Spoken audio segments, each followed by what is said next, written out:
Vision Plus TV, l'excellence et la rapidité. Ok, je reçois pour vous aujourd'hui M. Jean-Baptiste Itipo, Azali chargé à communication na CENI, Commission électorale nationale indépendante na Moulaï. Toye awa sur terrain pour na expérimenter machine à voter aux sala débat na ba médias en ligne et puis nangamu ya opposition na biso yango toya qui sur terrain. On a voulu descendre sur terrain pour tout l'accepter ba preuve pour na expérimenter machine à voter, tous en avez sur place et puis machine à voter, ça en expérimenté ensemble, vous allez découvrir. Salut Monsieur Jean-Baptiste. Bonjour, Mbotendeko. Voilà, Monsieur Jean-Baptiste est pour tout le monde machine à voter et ça on a des vangaï. Est-ce que on peut expérimenter, tout qui expérimentant pour balancer la biso, surtout la diaspora ou la biso partout, ba comprendre l'utilité de la machine à voter. Merci Mingna Mutuna Nayo. Ya libosa koyeba machine à voter yango.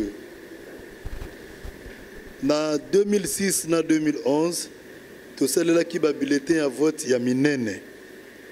Ndakisa 53 pages na 2011 na Tchango. Pona ba élection tozali ko sala, tozali ko bongisa. Il y a le 23 décembre 2018 to sala la bulletin oyo. Dans le bulletin Oyo, ils ont la couleur Misato. Couleur bleue, partie réservée à l'élection présidentielle. Couleur jaune, pour l'élection des députés nationaux. Mais couleur mauve, pour l'élection des députés provinciaux. Merci bien de nous donner Boye, Tina Séjasini, pour la Boye, c'est simple.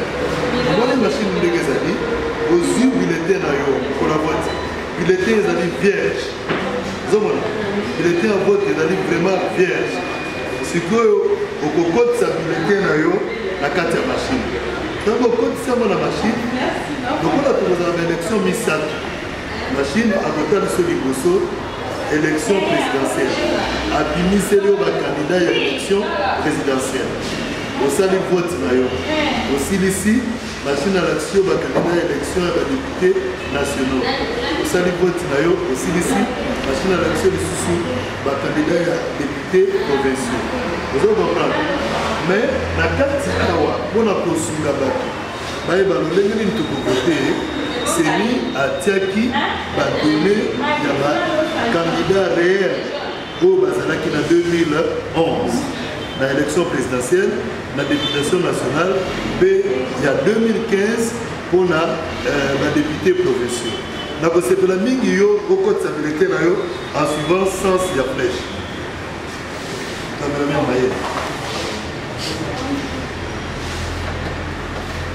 Voilà, machine à bulletin, le caméraman Tigala Nakaga, élection présidentielle. Après, si on a candidat 11. Oyo Bazalaki en 2011. Vous avez la possibilité de prendre un candidat à partir du pavé numérique Oyo, au format numéro naïe. Tout ce qui peut moniquer, vous avez la possibilité de prendre un moutouté, vous pouvez faire la vote blanc. Mais toutefois, la machine à confirmer ou annuler. Maya Pondu, ceux qui ont dit, mais Motane, ceux qui ont boy. Vous pouvez les aller sur l'angaté et annuler. Mais là, vous savez, la mingi yo expérimenter. Voilà. Tant qu'on confirme élection, il y a des députés nationaux. Au moins, il y a des mingi. Au cas où vous formez soit le numéro ou soit le suivant. Suivant, l'accès. Alors, l'accès va candidat. Mais là, vous savez, qu'il y a un numéro parce que c'est plus facile. Faites un exemple, le numéro Mogo. La PSI, par exemple, le numéro 89. 89. 89. Au moins, la PSI, le numéro 89, 890, 891, 890. Ça devient facile. Le gars, on prend le numéro 89, ils allaient à pied. Voilà, final. Fini. Machine à tel sur le confirmer ou annuler. Ils allaient confirmer ou les élection des députés provinciaux. Même chose, Bazali Ming. On peut aller dans le suivant. On peut juste former le numéro. Par exemple, numéro. Par exemple, c'est 66. Former 66. Voilà. Après sur 6, 60, 61. Ça devient facile. 66, ça va. Le gars 66, et voilà. Voilà.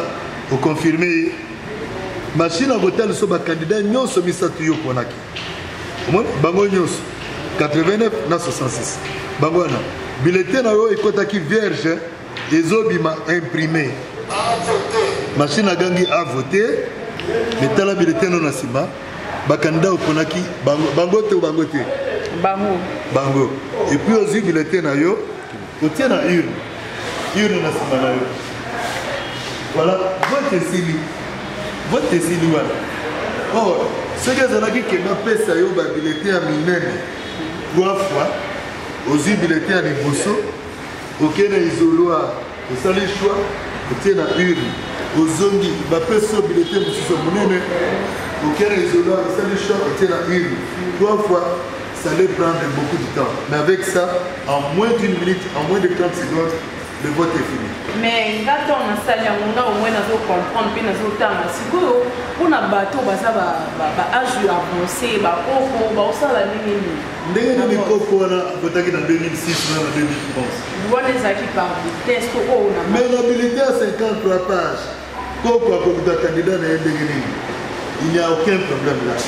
Article 58. Il y a loi électorale et le dit clairement que moto électeur oyo akoki ko sala yembo ko vote na yete peut se faire assister par un autre électeur de son choix. Et ça les maki en 2006 et ça les maki en 2011. Mais il peut un instant que je termine. Et vous ça les maki en 2018. Or avec la machine c'est d'ailleurs plus facile. Koko ata comme Koko, azo moi la photo à candidat na yé. Agnatika kanelongi ya candidat na yé, apani c'est tout. Or avec le bulletin pour Lucas jusqu'à 53 pages, c'est même plus compliqué qu'avec la machine. Voilà. OK. Fidèles amis internautes, j'espère que Bomoni ko expérimenter machine à voter, Bomoni exemplaire comme est-ce que Ngamuna Saliango et toujours continuer toujours na émission na biso toujours na cadre kaka et actualité on ndenge zobeta machine à voter mais c'est Jean-Baptiste Haïti pour tout tu expérimenter machine à voter to moni et puis internaute nyo surtout ba moni yango sikoyo na ngambu ya bande ko na biso na opposition bazo telemela likama machine à voter balobi soki machine à voter ka kezali d'élection kozalaki tandis que toujours expérimenter to so ba résultat mususu. Qu'est-ce que vous assurez aux gens par là? Non, il y a les personnes qui ont la démocratie. Démocratie, il y a un point de vue à copier ça. Mais c'est une réalité, que Montonyon a la possibilité d'organiser l'élection. Dans le cannabis, institution, oui, bien donné pour la Kobokisa, ma pronomie, ils allaient s'aimer. S'aimer à l'objet. Donc voter dans la machine à voter. Donc on a ici que les uns et les autres et des singles na bango balanda seni azali koloba parce que pouvoir organisateur musu sur l'élection ilsalité. Et puis il faut basa la makasi baya ko expérimenter ndengo expérimenter. Ceux qui m'a baisé na kati balu ba polele na seni et si tani ne m'a baisé ça monde. Mais jusqu'à preuve du contraire. En tout cas, l'unique organe de gestion des élections, c'est la Sénat. Tout ça, la démocratie dans le bagui, on est libre à couper ce point de vue. Voilà, c'est que malgré cela, est-ce que naba mes attentes sont en tour est-ce que vous créez un cas désordre un jour sur le 23 décembre dans l'élection? Comment nous avons non, nazo kangamate ya onde mtezo sala un peu objet de débat nangam ya ba politicien na biso nazali politicien te nazali agent ya commission électorale nationale indépendante mosala nangi ezali kopesa information kolakisa bayimboka lolenge ba mesure to ba décision oyo seni atu. Mon problème s'arrête là. Mon boulot te en tout cas ça ce n'est pas ma préoccupation. Pourquoi tu n'as pas de mususu mais tu as souhaité que l'élection na biso et c'est le manakimia parce que mboka na biso tu as na posa ya kimia. Voilà, monsieur Jean-Baptiste a dit aussi que par rapport il y a ma lettre où ma député bazali ko déposer juste ici. Ma dossier. Oui. Si ko par là ba o ba pesa ka liboso. Ba sont obligés ba retirer ba côté ça lisusu to ndenge nini parce que juste là ba éclaircissement exact. Ezali mutuna malamu. Ce que tu calendrier au Seigneur Bibisaki, Seigneur le Bipolele que la date est le 23 juin.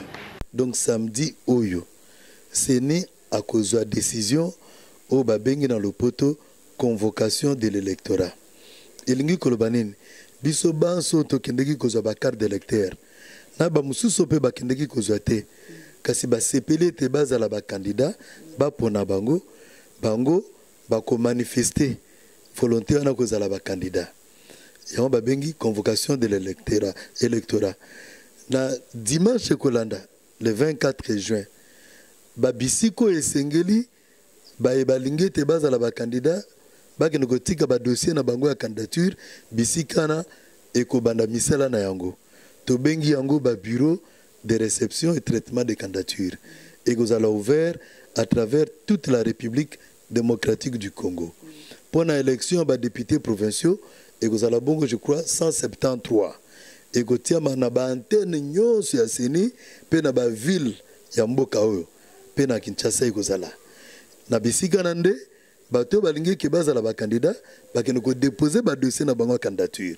Mais ce que tali ka na calendrier on a Seigneur Bimisaki, au komona na date na ba komi actualisation des dossiers de candidature pour la députation provinciale. Il y a solo na 2015 plus ou moins 24 100 et quelques dossiers à candidature ezalaki déposés na Seni. Ba dossier na ekepa mbate. Mais talakandeko ba dossier na batika qui ont depuis 2015 pe le lot commune en 2018 ba candidat mususu basi batiki biso basi bakufi ba candidat mususu ba changer ba parti azalaki na majorité a commune opposition azalaki na opposition a commune majorité entre temps ba nombre de sièges par circonscription électorale est changé pe ozomona na moi bisika mke changé mais entre temps na kati ya ba liste yana moto mususu azalaki suppléant est-ce que ça toujours na posa kotika la gars suppléant ozomona batu mususu pe bazalaki te na ba liste wana ba déposaki ba candidature na baza pe na posa ete bazala ba candidat yango seni alobi esengeli na chaque parti esengeli na chaque regroupement atala liste na ye oyo atikaki na 2015 est-ce que liste wana ezali kaka malamu to ezali na makambo esi échanger na kati il suffit ne fils que likambo moko échanger na kati liste ezali sous valable te ozomona ndakisa ngana zalaki suppléant na yo sikoyo yo tikali na majorité ngana kene opposition omoni liste wana esa nini ekwembala moko ozomona pe likambo mususu bambongo bapesaki pour les députés provinciaux, c'était 500 000 francs. Le lot est commis, caution échangée parce que loi, les députés ont changé la loi, et comme 1 million de francs congolais par siège. Deux hommes, la liste est intacte, mais que c'est dans la liste, il y a un ndambo etikali ya caution. C'est qu'au cas où on a payé